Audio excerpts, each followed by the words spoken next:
So wherever possible, simplify. Next,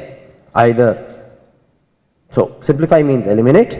After you've eliminated, either you automate or you outsource. Outsourcing can be clearly, also outsourcers also automate, no problem with that. But at least you're getting the benefit of efficiency, scale, and also core competence. So that's in the context that we like to think about this whole shared services model, or how do we leverage technology within HR. Now here I want to make a point, which is really my experience again with HR people. I'm generalizing, I'm not saying this, but when you're looking at process management, what is the capability you're looking at? You're looking for somebody who does something consistently, correctly. It's a repetitive process, but it has to be done right, first time right, and done right every time, right? So eye for detail, process orientation, organizing and planning, these are important fundamental capabilities.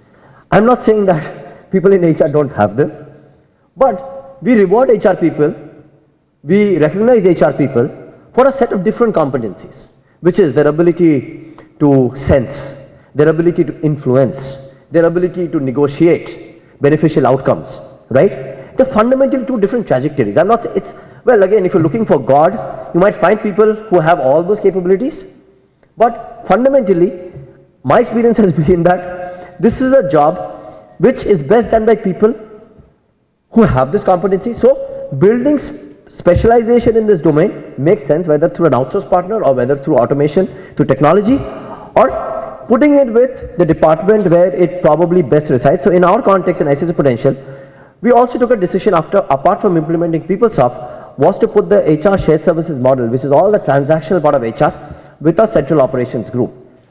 Two advantages there. One, getting resource allocation for in shared services was never a problem, because there are a bunch of operations guys. So if there is an attrition that happens or quit, people can rotate, right? Imagine if you're trying to move HR people don't enjoy doing that as well. So that's another challenge that I have at least experienced. I don't know whether it's true. I'm talking in the context of ICICI Prudential's experience. So, and it's worked very well for us. So two big decisions. Yeah, invest in technology, which is an HRMS. Two, the shared services model, and that I think really has helped us. Having said that, what have been some of the learnings? Adoption is obviously the biggest challenge, right, in anything. Now how do you do adoption? You mandate. Mandation can work up to a point, right? For example, you can create incentives, you can create, again, link it to certain penalties or punitive actions if you don't follow it this way. So some of the things we found is that if the process itself is not simple, which is the user interface part of it that we're talking about, right, you're really not going to make too much headway. So the need for simplification is so paramount, and that is why user interface experience becomes so very relevant. And if I want to think about again, what has really worked for us is we were lucky to have a couple of guys who really love playing around with the system. And though you have the base system, if you look at the system in terms of its interface with end users today, a lot of work went to making the user interface so friendly and so intuitive, like you see with e-commerce sites today, that it becomes almost that you can learn how to do the process intuitively. If you can do that, it makes it so much easier. Now there are people, and you have to find those people who love doing it, and there are obviously capabilities of people there. So I want to stress on this point of user interface, because whatever be the back-end technology, the interface is difficult and it's not intuitive. You're going to find a challenge in adoption, right? Whatever amount of culture change or rewards or incentives or punitive actions you take. So the importance of simplicity, importance of interface cannot be, I cannot overemphasize. Having said that, I think fast forward to modern day. If we talk about what are the trends in technology, we're talking of SMAC, right? Social, mobile, cloud, and analytics. So I'm going to give a couple of my thoughts on that and probably then request Shelly to come up. I want to talk about mobility. From a business perspective, clearly our belief is the days of desktops and laptops are probably over. People are going to work on the mobile. And the thinking again is, we have to be office agnostic. And I want to talk about life insurance here. 6 years back, 8 years back, the thinking about life insurance was, and life insurance is one of the oldest industries in the world. Life insurance has been around for more than 200 years, but has been one of the last industries to adopt technology on the consumer side. If you look at banking adopted ATMs 12 years, 15 years back, right? In fact, if I were to talk about ICICI Bank, and just put an example here, when Mr. Kamath talked about, aspirationally that we would like to be one of the largest banks, right? And he took a decision, I remember in probably 1999, and I was working in GE at that point in time, that they'll put up 1,000 ATMs. Probably in the country there were 100 ATMs. A lot of people, I remember in GE were talking about, is ICICI crazy? They want to invest in ATMs? People go to branches, they stand in a queue, they get a token, right? Then they get money, you spend half a day, right? But Mr. Kamath obviously in that sense was a visionary. He sensed that people want convenience, right? So the decision of ICICI Bank played out very well. Just to give you an example, SBI and its associated branches have 20,000 branches, right? ICICI today has around 2,500, going to maybe 2,700 branches, right? You can't be the second largest bank in the country. If you have to get branch license from RBI, it would have taken us 100 years to have the number of branches of SBI. So again, the point about physical processes being an enemy of scale. So what did the ICICI story has been one of adoption of technology in terms of ATMs, then in terms of internet banking, and now of course we're talking of mobile, where you must have seen some of the ads of the new private sector banks where they're talking of mobile technology where you can talk to the branch head from your mobile itself. So mobility clearly is the way to go. So mobility means now we have to create applications which people can do on the go, so they don't have to visit office. Now this means a very different kind of thinking. We have a large distributed field force. The question is, do they really need to come to office to mark attendance? Why do I need them to mark attendance in office if they mark attendance on the tablet? So from a policy perspective, these are questions to think about, right? If we say we are office agnostic and your mobile is your office or your tablet is your office, then you need to make sure that the tablet or the mobile is embedded with all the capabilities which you can do on the go. And ultimately in sales functions, typically you have a business metric on which you are evaluating performance. So do I really need to micromanage you is a question to think about, right? In terms of whether you show up in office, because all of us would have another concept of presenteeism. You can show up in office and work for 8 hours but actually not be working, right? So unless you really need a interface with the customer, like branch banking for example, where a person needs to be physically present because the customer walks in, right? But even then we are saying we need more customers to go online, do self-service, right? And that is the opportunity in terms of not just cost but also in terms of delivering convenience. So mobile is clearly, and therefore internet-based solutions in my mind or applications is the way to go. And in our context we have developed apps where you can mark leave, you can mark attendance, you can approve bills. So commercial, if you're not coming to office for 3-4 days, you're traveling, bills are not getting held up. Earlier people would have to send emails and you would say okay on them and it would get updated on the system, but that's again if you have an assistant. Now you're cutting all that out. You're saying everything can be done on your mobile and you're traveling, you don't need to really come to office, right? So clearly the point I'm making here is that mobility is the way to go as far as we are concerned. So everything of our thinking around technology is around mobility devices, right? And also on the customer front where we are saying, which I talked about life insurance, where you had to go and probably fill up lots of forms. We say now, you don't need to fill up forms. Everything you can put on the mobile, right? If you want a photograph of the customer, you take it on the mobile. You want the birth certificate of the customer, take a photograph of the customer and you upload it. And when it goes uploaded, it goes to central office. So no physical process. Earlier we would collect forms, lots of forms in insurance, go to the branch, submit those forms, you stand in queue, right? It used to take a lot of effort for a salesperson. Imagine in Bombay, traffic, right? Or Delhi or big cities. You stand up in queue, you deposit the forms would get lost in transit, courier costs, right? Then somebody has to check those forms again in central office, put it together, enter it in the system, rework. Now everything gets done in one go, right? So again, I'm not talking of just the efficiency part of it, but also the part of in terms of convenience, right? Having said that, I want to bring in another dimension of the issue of data quality in the context of analytics. Fundamentally, I have struggled with this. I'm not able to do any meaningful analytics in ICICI Prudential Life. I have two hypotheses for this.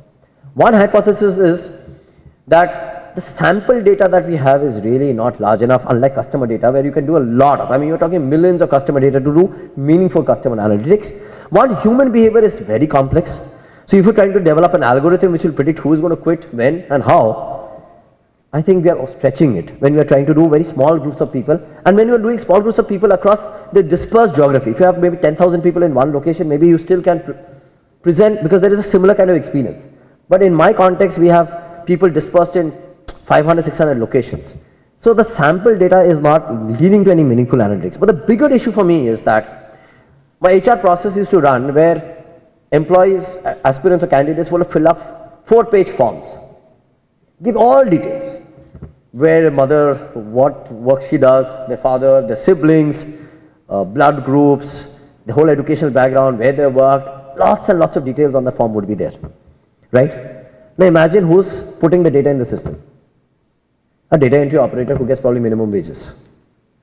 It was like garbage in and garbage out. So you can't do. So the thinking was, how do you improve it? So now, thankfully, finally the recruitment system and the portal is ready. We are asking everybody to go on the career page, and I'm sure a lot of technology companies have done that, is that everybody enters their data themselves. So there is no need for replication of somebody copying the data, and you are again looking at minimum data. Why do you really need all this data? Right? So there is a question to thought about. So quality of data is an impediment to doing meaningful analytics, and the only way, in my belief, is that the person who is the data originator has to be the data entry person himself, because that also puts the onus on the person to report correctly. Right? So analytics, I would say I'm on the fence. I don't know. A lot of people are saying there is a lot to do with big data and HR analytics. I am really not so sure. I'll point to it. I have not been able to find anything meaningful. The last time we did any meaningful analytics we have a big data warehouse for a customer. We came up with a conclusion of the best salespeople happen to be women in the age group 30 to 35, okay, who are married. Right? Now where do you get them? So while you might have an analytics which gives you an answer, but the fact of the matter is it's not a practical solution, right? So I just want to put it in context and say, well, we've not been able to crack it with all humility. I'm sure if somebody's cracked it, we're happy to understand and see and learn from them. Coming to social, clearly social has taken precedence. I have tried to embrace social personally by being on Twitter, LinkedIn, Facebook, WhatsApp, all mediums. Frankly, I've drowned in the amount of data and amount of information. It's been just too much of information. So, but I'm learning now how to manage that better, right? So I think it's a bit of, what I understand from younger colleagues of mine is that since they are digital natives, as they call it, they know how to manage it from day one. It's been a learning process for me because I have really struggled with drowning in the mass of data and the mass of reading material thrown at me. Having said that, where I think social has a place to go is clearly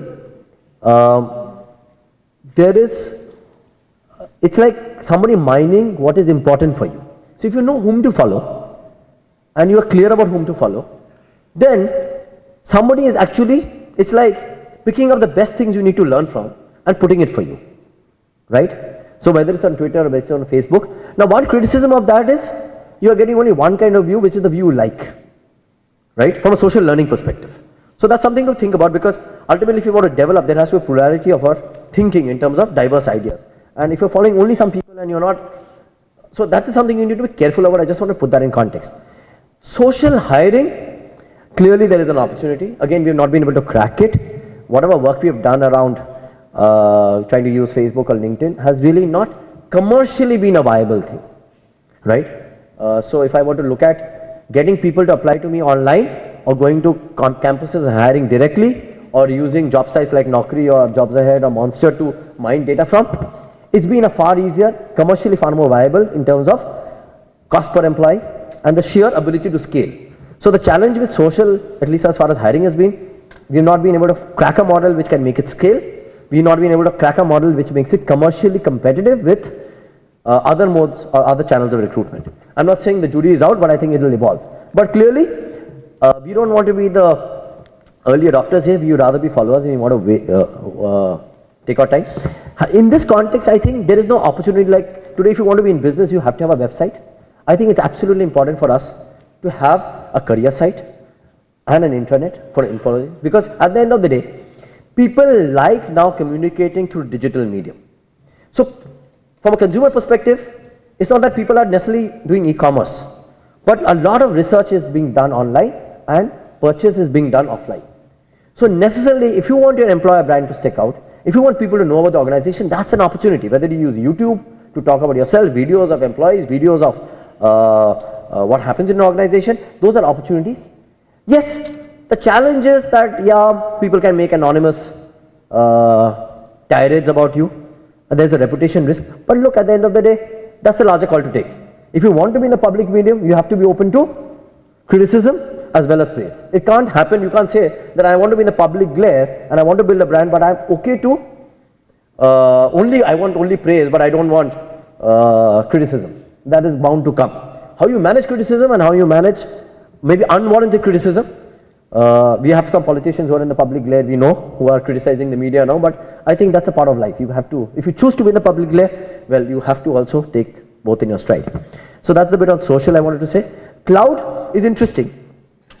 Recently, my belief is that HR data we can make totally transparent. I don't think there is anything to hide. We are publishing compensation of directors and CEOs on our annual report, so I don't see a big deal. If you're following a system, if you have an HR system which is fair, transparent, and people know that everybody gets the same bonus or the same performance rating or the same increment, there's nothing to hide, right? And everything is a compensation band. If you're doing discretionary stuff where you're saying, okay, some people I want to give more because I like his face more, then obviously there is a need to hide.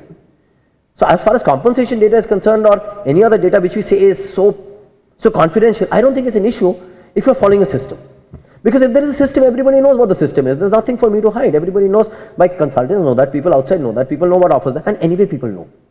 So what is the big deal? So I don't see an issue with data privacy being such an issue as far as cloud and HR is concerned. And the good news is, as far as IRD is concerned, our regulator is saying that apart from today, they are a bit skeptical of customer data, but they're saying all non-customer data, which is customer confidentiality, can be on cloud. And let's see how this evolves. So those are my 2 bits and 2 cents on this. Thank you very much. Hope to engage much more.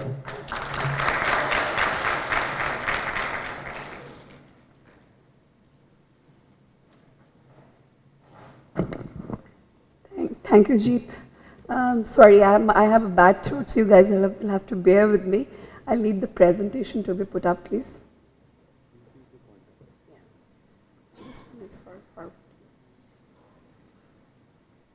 So I think Jeet painted a very beautiful context around the whole, the technology paradigm, starting from, the way it started in 2003, and how he's seen it in ICICI Prudential evolve. So I'm going to kind of, leapfrog into the future completely, and I'm going to kind of, address the block which he left kind of ambiguous, and he said it was fluffy and not so clear and direct. So that's what, because that's my passion. I believe technology's biggest advantage comes from analytics. So that's the piece, I'm going to talk about, and hope, it will fit into the overall jigsaw puzzle which, Jeet left. And a little bit about myself. My name is Shelly, and I work with PeopleStrong. We're very passionate about technology because, that's how we feel the next 4 to 5 years, disintermediation in HR services is going to happen. Technology is going to take the lead to kind of, build. We are right now somewhere around process, but going to efficiency and then to experience. Technology is going to lead the way, essentially. So just to kind of build a little context.